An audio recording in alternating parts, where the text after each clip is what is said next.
Chapter 0. The Day the Sun Stopped. July the 1st, 1520. Valley of Mexico, New Spain. The air stank of fire and death. The siege had gone on for weeks. Hernan Cortez wiped the sweat from his brow, half caked in grime, half in blood. He stood with a telescope stolen from an Italian gunner, peering down at the city across the water, Tenochtitlan, the Venice of the New World, a jewel perched on a lake's breast, and it was dying. The causeways clogged with bodies. Even from here, he could smell the rot. His Tlaxcalan allies crouched beside him in reed and cotton armor, murmured that the gods were angry. He almost agreed. Then, the lake went still. Not quiet, not calm. Still, as if the hand of God had pressed flat upon it. The air shifted. The jungle behind Cortez exhaled. Every mosquito, every bird, every creeping thing stopped. What was that? Pedro de Alvaro murmured, blinking toward the horizon. The sky split. Just for a moment, a flicker, a shimmer, like light seen through a cracked gem. A cold wind swept the valley, curling the hairs on every man's neck. And then, nothing. Where once Tenochtitlan had stood, with its pyramids and smoke and blood, only cracked, steaming earth remained. Dry, dusty, obscene in its nakedness. The lake had drained into nothingness. Fish flopped and died on the dry stone. The causeways led to nowhere. A priest began to scream. A cannon fell silent, mid-reload. Even the birds stayed gone. Cortez dropped to one knee. Not from faith, but sheer terror. Madre de Dios, he whispered. Where did it go? In Seville, the bells rang for Mass as the Archbishop clutched a new letter from New Spain, his hands trembling. In Tenochtitlan's sister cities, Texcoco, Tlacopan, and Chalco, panic spread like wildfire. The Emperor's capital was gone, just gone. In the Vatican, cardinals argued whether this was the rapture or witchcraft. The Pope's scribe noted, "The heathen city has ascended. The hand of God is certain." Chapter 1. The Lake That Shouldn't Be. August 3rd, 1492. Coast of Brittany, Kingdom of France. Jean de Moine hadn't expected a miracle when he left Douarnenez that morning. He expected cod. After all, it was a fishing day like any other. Damp, gray, with the fog sitting low on the water like a lazy priest draped over his desk. Jean had lived his whole life on this rugged scrap of coast, dodging taxes, shipwrecked cliffs, and the occasional English raider. He wasn't a philosopher. He knew the sea as you know your own mother's sighs, which is why when the world lurched, Jean knew it wasn't normal. The sky rippled like heat on a forge. The water beneath his little skiff surged away from the shore, as if the very ocean recoiled. He nearly fell overboard. From behind him came a crackling sound, like a giant's spine breaking. And then, the sea was gone. No, not gone. Replaced. Before him, where the channel met the horizon, rose a vast lake, freshwater by the smell of it, cut into the coast like a spilt wine stain. It wasn't just the water at the lake's heart. Floating as impossibly as a dream was a city.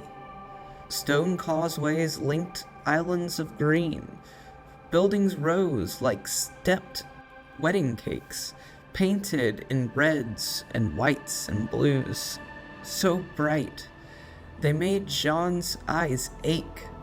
Canoes slid across the lake's surface like darting fish. Smoke curled from towers where no Frenchman had ever built a chimney. Jean crossed himself and nearly vomited. Chapter 2. The Stone Serpent Speaks. Island of Tenochtitlan, same day. Montezuma, Xocoyotzin, Tlatoani of the Mexica, stood at the top of the great temple and stared down into the madness.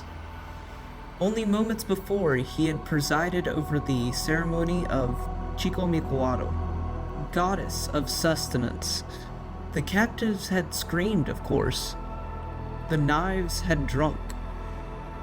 The priests had sung the sacred songs.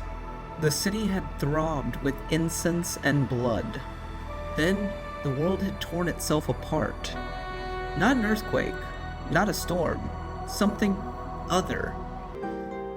One moment, Lake Texcoco shimmered in the copper light of the sun. Next, the sun itself had twisted like a serpent biting its tail, and the lake stretched out in strange directions. Hills rose where none should be, mountains had vanished, and the sky, it was all wrong. He knew that sky. He knew the sun's path, the omens in the clouds. This one bore new stars, strange birds, and a scent like the breath of a different god. The priests wailed in terror. The city's Pipilton nobles had argued for hours. Some blamed Tezcatlipoca's mirror, others whispered that Quetzalcoatl had returned in vengeance. But Mansa Musa listened and watched. Because now there were ships, ugly, squat things, brown sails and loud voices. They came from beyond the lake's rim. Pale men shouted in a language even his best interpreters could not pierce. They waved cloths, carried steel. Not Spanish, not yet. Something else. Europeans. Chapter 3. The Man in the Velvet Hat. Castle Ambrose, Royal Court of France. Charles VIII was a short man, but he stood tall when he was angry. Today, he was very tall. "You're telling me," he said slowly, voice thick with disbelief, "that a city has appeared off the coast of my kingdom?" Yes, sire," stammered Lord Brazac, who recently returned from the Breton coast, whose velvet hat was soaked from travel. His face was white as bone. "A city on a lake, where no lake existed. It shines like marble. The people there dress in feathers and gold." Charles tapped his chin. He'd heard tales of strange things in the Indies. Monsters, men with dog faces, but this was not a tale brought by sailors or lunatics. The Bretons' coasts were his coasts, his land, and someone else had built a city there. "Send monks," he said finally. "Send knights, and send the chroniclers."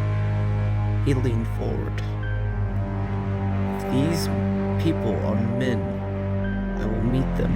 If they are gods, I will pray with them. If they are devils," his lips curled, "then we shall see what devils bleed." Chapter 4.